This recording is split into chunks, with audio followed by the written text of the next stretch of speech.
Good morning my all friends. দেখুন, এখনও সেই শক্তি আমার পাশে আছে এবং সেই শক্তি আমার পাশে প্রকাশিত হচ্ছে। লক্ষ্য করুন, কি অসম্ভব তেজ, কি অসম্ভব শক্তি। সারা দিন আমাদের লক্ষ্য রাখে, রাত্রে রেস্ট নেয়, আবার সকালে চলে আসে।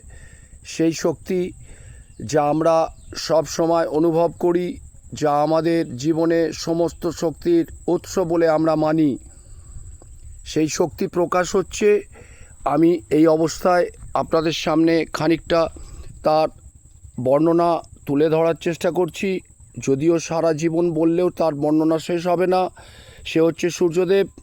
তার রশ্মি ছটায় আপনারা সকলে আলোকিত এবং এই নদী, এই ঘাট, এই পথ সমস্ত কিন্তু সেভাবেই বিরাজ করছে। আপনারা সকলে ভালো থাকবেন। ধন্যবাদ।